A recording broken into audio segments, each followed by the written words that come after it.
Do you really think you're free? Before you answer, take a moment to think about it. You wake up and the first thing you do is reach for your phone.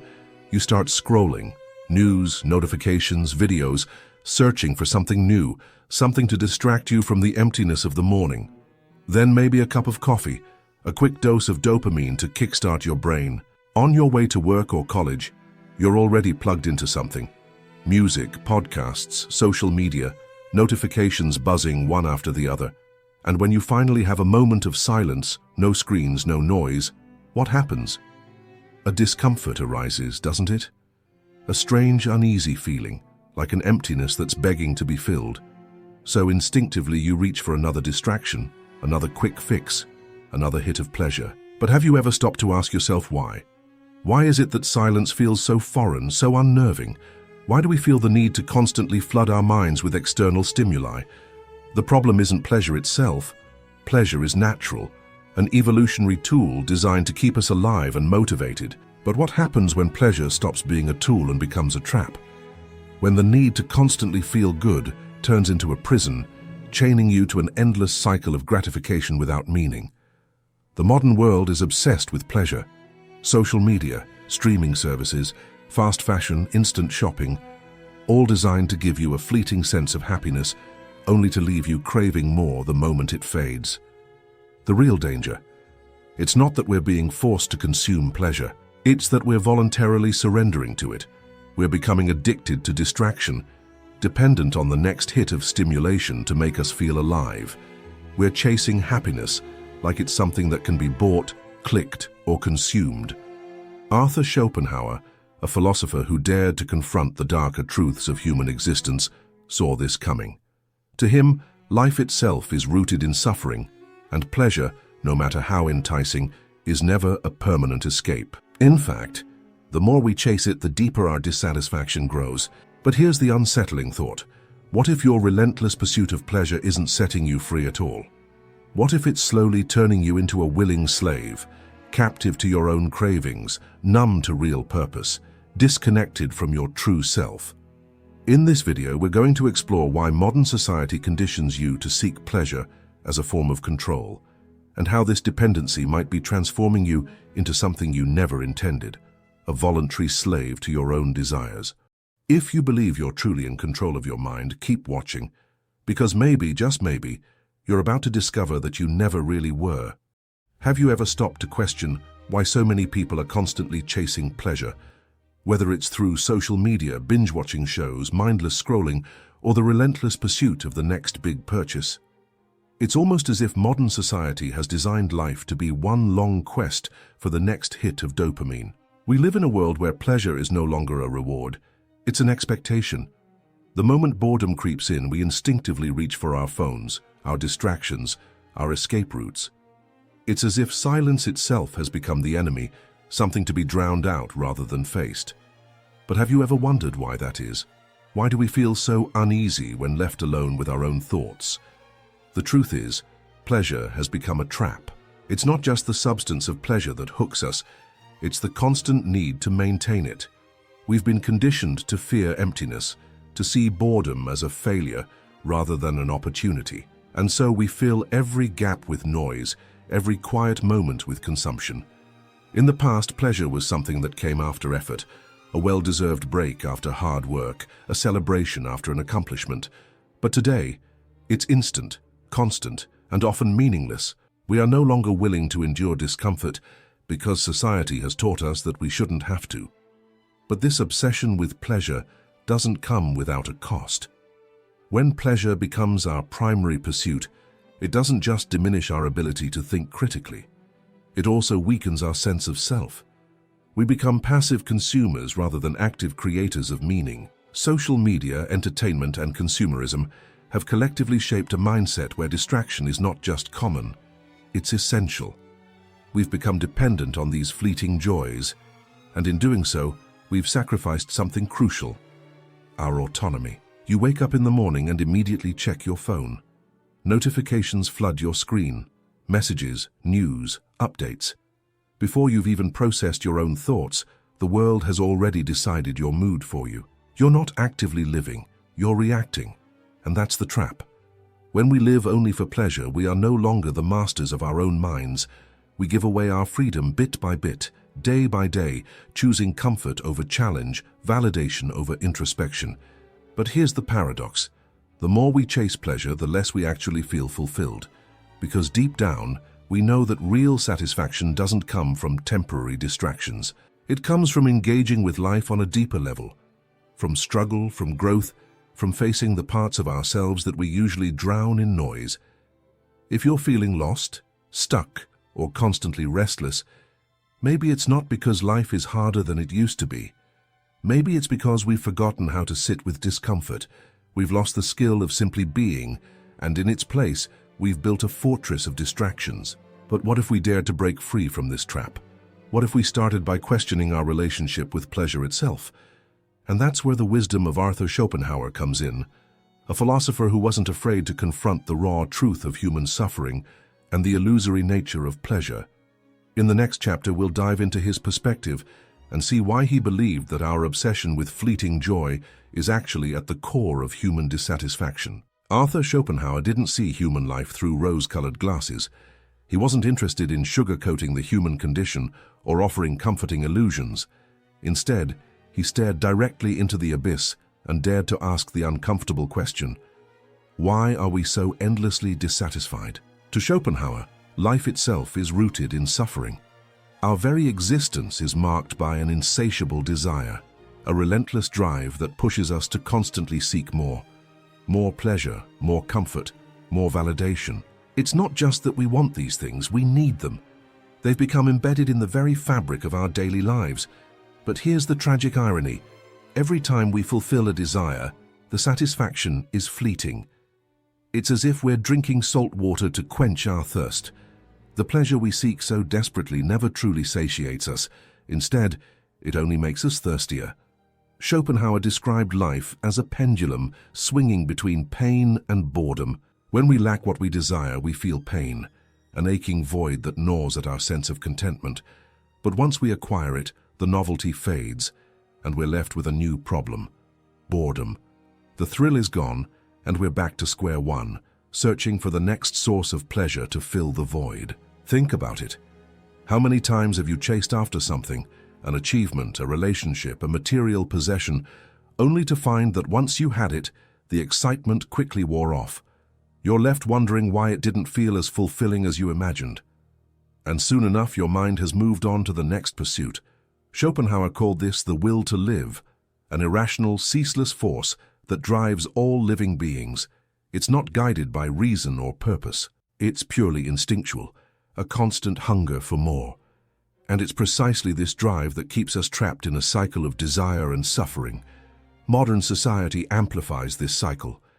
Advertisements constantly tell us that happiness is just one purchase away. Social media feeds us curated glimpses of other people's seemingly perfect lives, convincing us that we're always one step behind. Entertainment is designed to keep us hooked. One episode ends, and the next begins automatically. There's no time to pause, to reflect, to question why we're consuming so relentlessly. But here's where Schopenhauer's insight hits the hardest. The more we feed our desires, the more we deepen our suffering. Pleasure, in his view, is not inherently liberating. It's deceptive. It convinces us that we're moving toward happiness when, in reality, we're just prolonging our discontent. It's not that Schopenhauer despised pleasure itself. He simply understood that its nature is transient, and that relying on it for lasting fulfillment is like trying to grasp smoke. The problem isn't in enjoying fleeting joys, but in becoming dependent on them. Because when pleasure becomes the measure of happiness, we become slaves to our cravings, constantly chasing what we can never truly possess. Think about the implications of this in your life. How often have you told yourself, "I'll be happy when I get that promotion, when I meet the right person, when I reach a certain milestone." But when the moment finally comes, the satisfaction slips through your fingers. You find yourself planning the next goal, the next achievement, the next distraction. That's exactly what Schopenhauer warned against, building our lives around the illusion that happiness can be permanently captured. When we tie our sense of fulfillment to fleeting experiences, we doom ourselves to perpetual restlessness. But if pleasure is not the answer, Then what is? How do we escape this relentless cycle of desire and dissatisfaction? Schopenhauer didn't believe in complete liberation from suffering. He wasn't naive, but he did see a path to reducing it, acknowledging the nature of desire and learning to live with less attachment to fleeting pleasures. In the next chapter, we'll explore how modern society conditions us from birth to chase pleasure as if it were the ultimate goal, and why this conditioning makes us emotionally fragile and spiritually hollow. From the moment we're born, society begins to shape us. We're taught to avoid discomfort, to seek pleasure, to choose the path of least resistance. It starts innocently enough, a pacifier to soothe a crying baby, a sweet treat to reward good behavior. But over time, these small comforts become something more, a pattern, a mindset, a way of life. As children, when we're bored, we're handed a tablet or a smartphone. Instead of learning to sit with our own thoughts, we're fed a stream of entertainment. When we're upset, we're given treats or toys to make us smile again. It's as if the message is clear. Discomfort is bad, and pleasure is the remedy. But what happens when these patterns are carried into adulthood? We become conditioned to chase relief at the first sign of discomfort. Whether it's boredom, sadness, loneliness, or stress, our automatic response is to find a distraction, a quick hit of dopamine to drown out the unease. Social media, video games, endless streaming, and online shopping, they all cater to this learned dependency. We no longer seek pleasure after effort or as a reward. Instead, we use it as a constant escape from reality. The problem isn't just that these distractions exist, it's that we've been trained to believe we can't function without them. When was the last time you just sat with your own thoughts without reaching for your phone? When was the last time you allowed boredom to linger without immediately trying to eliminate it? Society teaches us that every gap must be filled, every silence must be broken, and every discomfort must be soothed. And this conditioning makes us weak. It strips us of our ability to tolerate frustration, to face challenges head-on, to endure moments of emptiness without losing our sense of self. When we grow up believing that happiness is synonymous with constant stimulation, we become fragile. We're not just addicted to pleasure, we're terrified of the absence of it. This makes us easy to manipulate, easy to control. The truth is, learning to be alone with your thoughts is a radical act in today's world. It's an act of rebellion against the conditioning that tells you that being still is a waste of time. But Schopenhauer understood that real freedom comes not from endlessly pursuing pleasure, but from understanding that discomfort is not the enemy. It's part of the human experience. We need to unlearn the belief that pleasure equals happiness, because when you are constantly fed pleasure, you never develop the muscle to endure silence, to process discomfort, to truly know yourself. You become a passive recipient of whatever the world throws at you, a willing consumer of distractions designed to keep you numb and docile. The irony is that the more you avoid discomfort, the more fragile you become. You lose the ability to face adversity, to confront your own thoughts, to challenge the very conditioning that keeps you stuck. Imagine this, a life where your contentment is no longer tied to external pleasures, where you can sit in silence without feeling the urge to escape. A life where your sense of self isn't constantly hijacked by the next distraction. This is what it means to break free from dependency, to reclaim your autonomy in a world that profits from your addiction to pleasure. But how do we break free from this conditioning? How do we rewire our minds to seek strength instead of comfort, purpose instead of distraction? Now, we'll explore how the brain becomes addicted to these fleeting joys and why it's so hard to break the cycle once it's been established. Our brains are hardwired to seek pleasure. It's part of our survival mechanism, an evolutionary trait that once kept us alive. Finding food, shelter, and companionship brought satisfaction, rewarding us with dopamine to encourage these behaviors. But in the modern world, this ancient system has been hijacked. Today, pleasure isn't a rare reward, it's a constant temptation. The internet, social media, streaming services, they're all designed to trigger that dopamine response over and over again. It's not just that we enjoy these things, it's that we've become dependent on them. The line between pleasure and addiction has blurred. Think about it. Every time you get a like on social media, your brain lights up with dopamine. Every time you binge an entire season of a show, Your brain is saturated with satisfaction. But here's the dark truth. The more you consume, the less satisfying it becomes. You start needing more to feel the same level of happiness. Psychologists call this phenomenon hedonic adaptation. It's the idea that our brains quickly get used to new pleasures, and soon enough we need something bigger, something more intense, just to feel the same level of satisfaction. What started as a small habit, checking your phone a few times a day, evolves into a compulsive need to constantly refresh your feed, seeking that next small hit of validation. It's no coincidence that social media platforms are designed this way. They are crafted to exploit our brain's reward system. The colors, the notifications, the infinite scroll, all are engineered to keep you engaged, to make you crave more. You're not just using the app is using you. And it's not just social media. Food delivery apps, dating apps, video platforms, they're all part of the same cycle. They understand that your brain craves novelty, and the more you consume, the more you lose your ability to find satisfaction in simpler, slower experiences. You might think you're in control, but take a step back and ask yourself, how often do you pick up your phone without even realizing it? How many times do you scroll through content you're not even enjoying, just because you don't know what else to do? This constant search for pleasure doesn't just drain your time, it drains your mental strength. It makes you restless, easily bored, and emotionally fragile. You become conditioned to think that any moment not filled with stimulation is a wasted moment. And that's where the addiction truly takes hold, not in the pleasure itself, but in the fear of facing a moment without it. Schopenhauer would have seen this as the ultimate irony. We chase pleasure to escape discomfort, but in doing so, we only deepen our suffering. The more we depend on these fleeting distractions, the weaker we become. Our attention spans shrink. Our ability to think critically diminishes. We become passive consumers, no longer shaping our own lives, but being shaped by algorithms and endless streams of content. And when life inevitably throws challenges at us, moments of sadness, boredom, or uncertainty, we don't know how to cope. We reach for the next distraction, hoping it will fill the void, but it never does. It just leaves us more anxious, more disconnected, more fragile. Breaking this cycle requires confronting the uncomfortable truth that happiness isn't something that can be continually fed with distractions. True contentment doesn't come from endless pleasure. It comes from facing life head-on, with all its chaos and unpredictability. Imagine what it would be like to reclaim your mind, to train your brain not to crave constant stimulation, but to find satisfaction in stillness, reflection, and meaningful pursuits.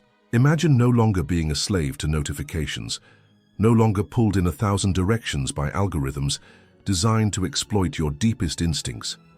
It's not easy. It means breaking habits that have been ingrained for years.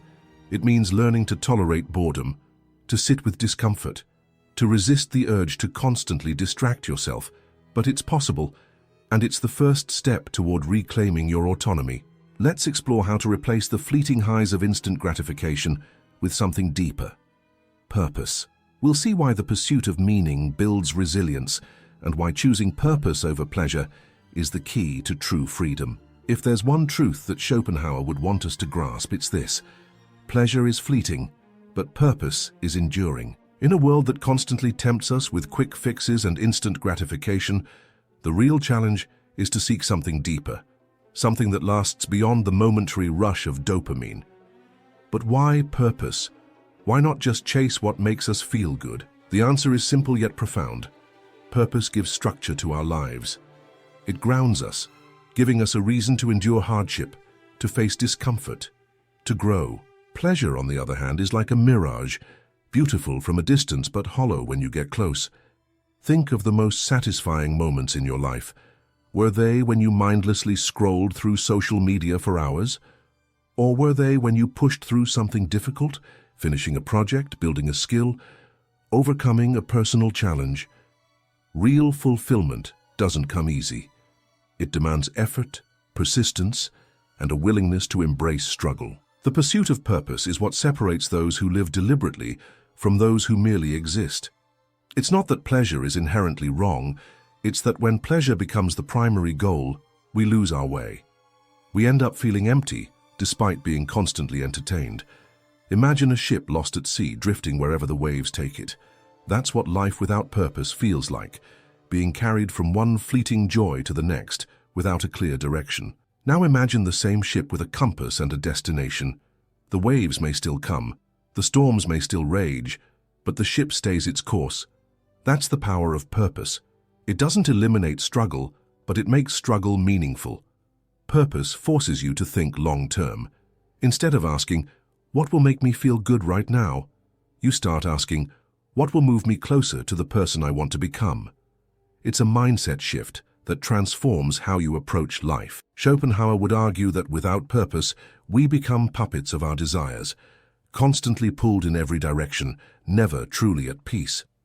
When we pursue a meaningful goal, however, we find a sense of inner strength. We become resilient because we're no longer slaves to our impulses. But here's where it gets tricky. Finding your purpose isn't a one-time revelation. It's not something you simply stumble upon. It's a process, a continuous effort to align your actions with your values. It's not about achieving some grandiose goal. It's about living in a way that feels authentic and intentional. One of the biggest mistakes people make is waiting for purpose to find them. They think it will arrive fully formed, like a lightning bolt of inspiration. But purpose is crafted. It's shaped by your experiences, your struggles, and your willingness to question what truly matters. The reality is, living with purpose often means sacrificing short-term pleasure. It means choosing discipline over distraction, growth over comfort. It's about saying no to the things that drain your energy and yes to the things that build your character, even when they're challenging. And that's precisely why most people avoid it. Purpose requires commitment, and commitment means facing discomfort. But here's the paradox. The more you endure for the sake of a meaningful goal, the stronger you become. You start to see pleasure for what it really is, a fleeting escape, not a foundation. So how do you begin this shift? Start small. Instead of numbing your boredom with endless content, sit with it. Ask yourself, why do I feel uneasy when I'm not entertained? Instead of avoiding challenges, embrace them. See discomfort not as an enemy but as a teacher. Take a moment to reflect on what truly matters to you, not what society tells you should matter, but what resonates deeply within you.